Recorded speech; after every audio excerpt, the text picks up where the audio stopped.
For Tom, it's a difficult one because obviously for him, he's not been here before. He probably just wants to get this part done and get in the ring and have a fight. And obviously, there's no bones about it. He's the underdog, so he probably just wants to get in there, get the fight done. And all this is relatively new for him, but it doesn't mean that he won't rise to the occasion, and we're fully aware of that. How much do you think of your job being Tyson's coach is getting him in the gym, keeping him on the straight and narrow? I'm sure it was worse before the Wilder fight, but how much of it these days is just getting him in the gym, keeping him happy and keeping him training? Relatively easy. Now it's at the point where I haven't even got to get Tyson to the gym, he gets himself to the gym. If anything, sometimes I have to try and get him to have time off. Do you think that's something that people haven't given you enough credit for? Because I heard you say in an interview earlier this week that Dillian Whyte criticised you saying you haven't changed Fury's game, but very few people could have made him lose this weight and get him this motivated again. It's not just me that's helped him lose the weight, it's the full team. There's 1, 2, 3, 4 people here, and this is not even a big part of it, so loads of people played their part. Just put a percentage-wise or a number on it, how much better is he now than before the Wilder fight? Well, we'll see Saturday. I'd say performance-wise in the gym, there's probably a 20% improvement, maybe a little bit more. But in the gym's one thing and on the night's a different thing, so we'll have to wait and see Saturday. He's obviously very relaxed this week. He's obviously enjoying this. Is it good working with a fighter who never gets tense on fight week, who's just taking it, or would you rather he maybe does feel a little bit like, oh shit, there's a fight on the weekend? Everybody's different. Everybody deals with it differently. You just have to know the person that you're working with. And it's a new experience for Tyson being here, but luckily we got Ricky, who's boxed out in, gave us some tips and advice that's on things to do and things not what to do while over here in Vegas, and it's been very helpful. I just wanted to ask you one question about an interview you did with IFL earlier this week. It's a bit separate for Tyson. You were talking about Joshua and Ruiz, and in the rematch, if they changed specific things, like for example, for people who didn't hear it, Joshua steps in with his jab, and sometimes Ruiz can come under that, and he's close the distance for Ruiz. You were saying he needs to change specific things, but if he's been boxing the same way for years, is from now until November enough time for him to change that? I don't know. I don't spend time in the gym with him. I don't work with him. I don't know him personally. Obviously, he's trained that way for a number of years, so it probably will be difficult.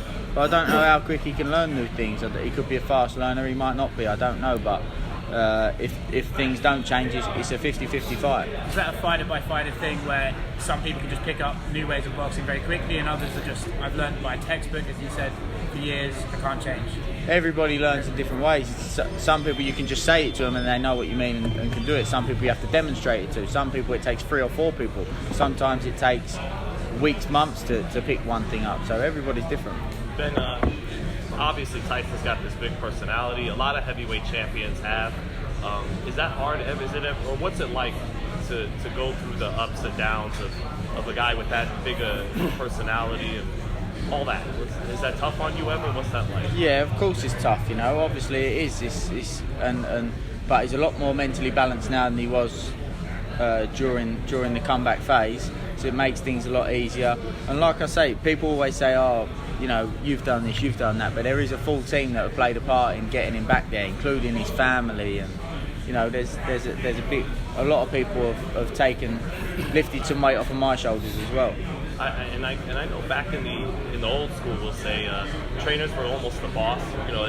They at some point they kind of needed the fighter to obey him a little bit. Is that hard to do with a guy who's 6'9" and you're a young guy? Or is the dynamic changed these days where it's different now for the trainer and fighter? I wouldn't say it's particularly about how it is across the board. It's different for each and every person. Ricky had a famous relationship with Billy Graham where they was very friendly, but obviously when it comes to the gym, Tyson respects me. He's got a nutritionist, he's got a strength and conditioner in Christian, so when it comes to each job he respects the person that he's employed in that role. When you say mentally balanced, he's better mentally balanced now than he was during the comeback. What do you mean by that? Is that sort of a day-to-day thing, or is it in the gym, or just day-to-day in every way? So when we first done the comeback, when we moved into the hotel, if I left him for 5 minutes, I'd get his kit ready, everything would be ready, and I'd say to him, right, I'm going to go do a little bit of training myself. I want you to leave here in an hour and I'll meet you at the gym. Is that okay? You just rest, everything's done for you, just get up and leave in an hour. Just rest until then. Yep. Yeah. I'd leave for the gym, get to Ricky's gym. Within 2 minutes, he'd be walking through the door. Couldn't leave him for 2 minutes. But like I say, it's a lot more stable and a lot more balanced now. He said that he has still has it like sort of down days. Obviously, everyone does.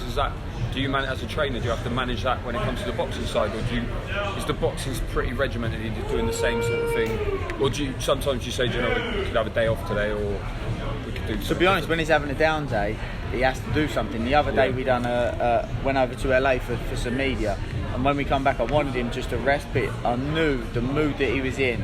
If he didn't do any training, he was going to either be in a bad mood that night, or it was going to follow on to the next day. So we done a workout. It wasn't anything just to keep tough, him busy, but just something to balance him mentally, and that's just getting to know somebody. Yeah. On the subject of being in America, you've been here the best part of the last 7 months, really. Although not totally. Yeah. How's that changed him? Do you think spending so much time over here and really immersing himself in the camp, here and the one before Wilder as well? Does that help him? Do you think? Yeah, I think home? it helps everybody to have a goal, routine and structure, to have something to work to. It helps everybody mentally. You find it with people when they lose their job. A lot of the times when they come out of the military or the forces, or they retire, that's when people start to go downhill, so to speak. And I think the biggest problem that people have, and sometimes don't actually understand, is that they're losing routine, consistency and structure, and I think that's a very important part for the human mind. Ben, after the Wilder fight, were you maybe nervous that dedication that Tyson had would go away, being that he didn't get the victory in that fight? Not necessarily the dedication. I would have said that the problem that I probably thought would have occurred was I was waiting for the instability to kick back in, because going into the Wilder fight, he obviously had his mindset. He had something to focus on. He had a big task ahead of him. Going into the Wilder fight, it gave him something to focus on, a big task ahead. And I sort of thought after, I felt like I was waiting for a blip, but the blip never really came. Obviously he has ups and down days, but I think the biggest thing that we can take away from that fight, barring the performance and the way that the American people have took to him, is what he's done for him mentally and helped balance him. How cheated did you feel by that draw? Yeah, I think people saw how I reacted to it, and like I said, I think Tyson helped prevent a big riot on the night. I was absolutely fuming over it. There was not a 0.00001% chance that I thought Tyson hadn't won that fight. Well, you even said in the corner, 2 minutes away from the best comeback ever, or 3 minutes away. So I just was interested, how long did it take you to really swallow that and think, okay, next task, even if you have? I went on holiday after, and I was still very, very frustrated with it, but I suppose, like I said, I was waiting for that blip from Tyson, but because that never come, I think it sort of probably helped it be a little bit easier for me. Were you surprised that blip never came? I think a lot of people watching Tyson were like, oh, what's going to happen now? Are you surprised, even with a lower named guy like Tom Schwartz, he still seems to be in it, still motivated? Yeah, but it's like what I said, but when you enjoy what you do, it makes things a lot easier. You want to go and train. You want to get up and look forward to going to work. So that's what I find that we've found the right balance of, is enjoying what we do but being effective at what we do at the same time. The other day at the open workouts, he has the most insane head speed, dipping and dodging by shoulder. What do you attribute a guy that size being able to move that quick to? Is that just pure God-given talent, or is it something he's worked out? How do you get to be that fast at that size? He obviously, I've always said he's a freak of nature, and he has got God-given talent, but obviously you have to still work on those things. And what we do there, what you mentioned with the sticks, is people always talk about defense and what's the best form of defense, but the best form of defense is eyes. If you can't see, how can you defend it? If you can't see what's coming, you can't defend it. So that's why when people think, we're just having a laugh with the sticks, but he's training his eyes. A lot of fighters, when shots are coming at them, they close their eyes, they can't see, they try and ride a shot. If you watch Tyson, whenever he's riding the shot, slipping a shot, he's always got his eyes on the target. And that's one of the most important assets that you can have as a boxer. Ben, what prepared you, though, to be ready to take on this task again at 26, what was it in life that, if you could let us in on some of the things that prepared you for this? I was always hungry to be the best at whatever I did. So when I wasn't the best boxer, I would look and say, why? And I become very, very assessive, I would assess every little detail to think, why is that happening? Why is this happening? What does this boxer do in that situation? How does that not... The most important thing is boxing is not actually what you do when you punch or what you throw, it's what you do before and what you do after. And that's where a lot of people miss. Is that the 3 timing? They say it's before, during, and after. But at the end of the day, every boxer can throw a 1-2, 1-2 left hook. Most boxers can throw every shot in the textbook. But it's what they do before and what they do after that really has the impact. Do you think that's why Fury's fighting style is so useful? Because Joshua throws this, then you know this one's coming, and even Wilder throws this big left, follows up with the right. Fury is not erratic, but he's unique. Is that why he's so successful? Yeah, because he's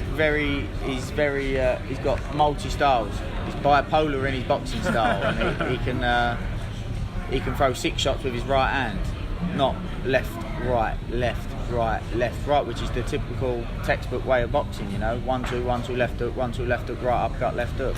When it's a similar and repetitive punch pattern, it's easy to defend against. Is that why you and him have already made, but will make such a good partnership? Because he's unique, but I think from listening to you talk, you're a very sort of data collecting coach. You check other people out and you think, this is what they do.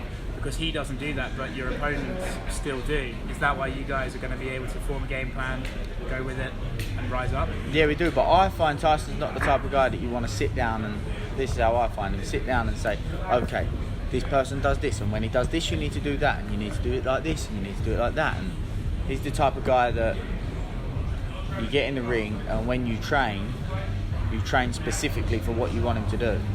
If he did that, would he listen anyways?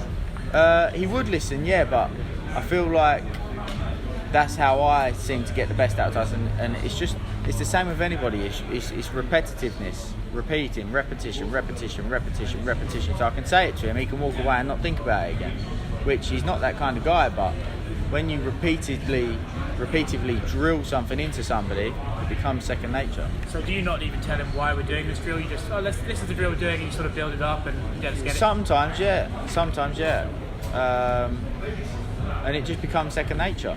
Sometimes we'll sit down and talk about it. Sometimes I'll explain it to him in the ring, but a lot of the time I'll ask him to do something and repeat it. And the same with Isaac. And then it becomes second nature for him to do that. Is Tyson a quick learner? We're talking about how boxers can learn quickly or not quickly. Is he a quick learner? Of course, he can do a bit of everything, I didn't make Tyson from nothing. He was a special talent from his first fight. Trained with his uncle Huey, done a lot of success with him. Obviously his dad John's worked with him, obviously his uncle Peter's worked with him. And then obviously, like I say, I've tried to add elements to his game that I feel I can improve on, or he could help him improve on. And like I said on the interview that you spoke about there, statistically, from the Klitschko fight to the Wilder fight, there was improvement. So what we're doing is working. Found out how far he moved yet in the rings? I haven't. If somebody can find that out, I would appreciate it. Yeah. Ben, with Billy Joe Saunders going into camp, how does that change the aspect of, I guess, them two together? Is that kind of having to control both of them and get them both to the gym and things like that? Does that help, hurt? I don't know. How does that make it a little crazier for you? Yeah, it's good, obviously, for Isaac as well, to have another world champion in the camp. He's picking up more things, advice again, and seeing how other professionals do things. Of course, it's good to have a boxer like Billy Joe around. He's exceptional talent as well. What about those two guys together? Does that make the gym funner with those two guys kind of feeding off each other and things like that? Yeah, when they're in the gym though, it's I wouldn't say fun. It's not in that respect, but I would say it becomes competitive. If one's having a bit of a day, feels a bit lethargic and sees the other one firing on all cylinders, then the other one thinks, well, hold on a minute, I want to be the man in the gym today, and they want to fire on all cylinders, and then Isaac's trying to keep up with them, and he's competitive, it's good. It's a good thing for a trainer, right? Of course, and when they're on Isaac will try and keep, if Isaac's in a further position forward in his fitness, in a preparations in camp, then the other one's trying to match the levels that he's at, if they're doing runs together, etc. So, and you know, Tyson's always trying to keep up with Isaac at a featherweight pace. If they're doing drills together and training together, Christian will have them on sessions and doing certain drills together. Tyson will try and keep up with Isaac, so it's all. And he can move for a big fella. You've known him for years and years, obviously. How was he? Have you noticed much change? You know, is he different now than he was? About 5 years, 10 years ago? Like Ben said before, he's got a routine in his life now. You know what I mean? He's training medicine, so he makes sure he does his training. Yeah. He's compete with his training now. He knows what he has to do. And he's in a very good place at the minute. You know what I mean? He's been over there for the last 12 months. Yeah. And you've seen that with Ray Wilder, in fact. You know what I mean? I think when Ben said before, he's improved 20%. I think he's improved maybe 30-40%. And I think on Saturday night you're going to see not just a display, but a super stronger, fitter, harder, not coming off a weight loss. And Tyson at his best. I remember Billy Joe saying that he was seriously worried about Tyson back in the day, actually, when he went out to Marbella that time. Were you feeling the same? Yes, 100%. From where we come from, our background, when we look at Tyson, he says, I'm down, I'm this, and we used to look at him and say, get up there, you're a man, you're a world champion. Never took no heed, because obviously he's like a big brother to me. When someone said that to me, I didn't know what to do, because I wasn't used to it, I didn't know what to do. Because Tyson was playing mind games and mess around sometimes. You don't know when he's laughing or being serious when he's joking. So, but when it really went, the cruise part is when he was suffering it, then of course it brought me out, you know what I mean? It brought all the families out, because when we're across the thing and you see someone as bottom and he got himself down to it was very hard to take, but God's good, and him being so strong, he's pulled himself back around and he's back on the top of the tree again. Ben, speaking of mind games and stuff, how was it training with Shaolin monks in Mongolia? Yeah, good. You know, it was an experience for Tyson that he seemed to enjoy. So it looks like he's paying dividends. Yeah. Something you'd recommend to other fighters to look into? 100%.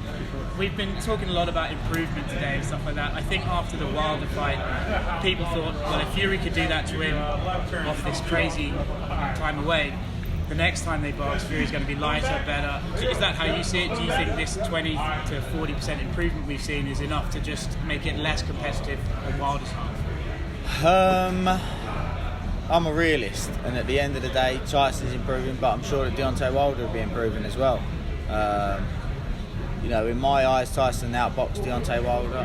How much more can you do than outbox somebody for 10, let's say 9 rounds if you want to give another round to Wilder? But at the end of the day, like I say, I'm a realist, and I know that Deontay Wilder, if he lands that right hand, can end a fight or completely change a fight upside down. So he's always going to be a dangerous man. He's never going to be 100% certain. But as long as Tyson's improving, that's all we can do. And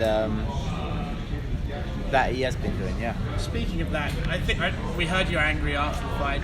What did you feel like when Wilder dropped him in the 12? What was that emotion like? And then how did you feel when Tyson popped back up? Well, when he got knocked down, I remember looking, and I stood up, and I remember looking across, and I remember thinking, nothing's moving. Not like he'd been knocked down and there was no movement. His hands were still, his feet were still, his legs were still. I thought it's the end of the fight. And then I ended up actually in a row with the commission at the time. And then I remember after having a row, I turned around and he's back on his feet, and I was like, what the beep is going on? And then he got back up, started flying into Wilder, and I was like screaming no. I was thinking to myself, look, we've lost the round, let's just see the round out. And like I say, there was not 0.001% chance I thought we'd lost that fight, and I thought all we need to do is get through this round. But it was what it was. Ben, how do you think what was it that got him up from that knockdown, do you think? A few things. God is a religious man, a God-fearing man, a good man, and you know, God works in mysterious ways. But also Tyson's experience, the fact that he knows not to rush to get up. He's been in that situation before. The fact that his bloodline, where he comes from, the way he's been brought up, never quit. He's got a travelling man's heart. he's also very open, and he will speak about. We had a guy in camp called Lawrence Okoli, a very good British fighter. And I remember Tyson speaking to him through camp to say, if you ever get knocked down, and was explaining what to do. And when you keep talking about something, it will end up sinking in unconsciously as well, subconsciously and unconsciously. And I think that played a part as well. And he's always in the same respect. He's always come out and said, to beat me, you have to nail me to the canvas. And like I say, when you keep repeating that will sink in. Ben, you mentioned God, your faith and Tyson's faith is quite a big thing for both of you. Is that how much of your relationship is built around that? How important is that to what you have? Yeah, of course. When you're similar and like similar things and get on, you know it's easier. You do have that. You gel. You know, it's not like we're complete opposites. I can tell he will act if he's upset and doesn't like something. He would act the exact same way as I would react and behave. So I can tell if something's wrong and if something's pissed him off, because we're very similar like that. And obviously it does help the relationship. Have you discussed your faith with each other? Yeah, all the time we will. And you know, we all went to church the other day, all of us together. Out here, and we done the same when we was in LA. Is that something you do every camp? You find a church and go every we week? Do always go, yeah. How much of a strength do you think that is, having that extra bond beyond just Nothing's more powerful than the man above. And Ben, I know you're Tyson's trainer, not Deontay's, but at the same time, did you think he deserved more credit for, even though most people thought he lost the fight, for trying to go after a guy 30 pounds heavier than him, having that conviction for throwing 12 rounds? Do you think Wilder deserved some credit too for what he showed? Deontay Wilder's a freak of nature as well. He's only slightly heavier than me now, but going into the fight, I was probably heavier than him. And you know, he can punch like a horse kicking. He's got heart, as he showed throughout the fight. He's got balls on him. And he's a lot more skilled than people give him credit for. If you watch fights like when he boxed Bermain Stiverne the first fight, when he boxed Ariola, when he boxed Duapas, he has good ring generalship. He knows how to create distance, maintain distance. He understands different distances. He was varying his jab up, varying his shots up. He's a lot better, but because it doesn't look textbook or look silky smooth, so to speak, people don't give him credit, but he's a very, very good fighter, and I do believe he's the second best in the world. Who has the faster hands? Out of who? Out of Tyson and Deontay. It's a difficult one. That's a difficult one. That is a difficult one. Actually, from getting from A to B, I don't know. A few times in that fight, they ended up jabbing together with each other, catching each other, same time jabbing, because they was very similar in speed. And how does a fight between Wilder and Ruiz play out? I like Andy Ruiz. I think he's a very, very good fighter, and a really nice guy from what everybody says. I just think stylistically, I think that Deontay Wilder would win that fight. Like I said, I just believe that Deontay Wilder is the second best heavyweight in the world. But does he seem to do better against shorter fighters? Do you think part of why Fury gives him problems? Because you mentioned Ariola and Stiverne, but those guys are shorter than Deontay. I only use that example as opposed because of he boxed Brazil, wiped him out within about 2 minutes. Duapas is relatively tall, 6'5" I think, but boxed quite short in that fight. But obviously Deontay Wilder's tall, Tyson's tall. Tyson will cause anybody problems, but you do have to understand how to box somebody short, how to box somebody tall. You have to know how to vary your style. You have to change your defence tactics. You have to change you have to change a whole lot about your game, depending on how somebody is physically and stylistically. Is that where Joshua's lacking? Because he seems to struggle against smaller guys with a good left hook. I just think that the way Joshua is, he I don't want to get into too much detail because of potential opponent, but like you say, look, he tends to he steps in very heavy with his shots because he's very focused on loading up. But when you step in heavy with your shots and you miss that shot, you've closed the gap for them. And obviously the shorter men are used to boxing taller men and like to be at that mid to short range. So then you're playing into their best areas. Ben, are Joshua and Wilder maybe at a disadvantage against a guy like Ruiz, being that they're like finishers like that? Like once they get guys hurt, they go after the finish. I feel like that's what happened with Joshua as soon as he tagged Andy. He went in for the kill and got tagged himself. I know you said Deontay would beat Ruiz, or you feel would be favored against Ruiz.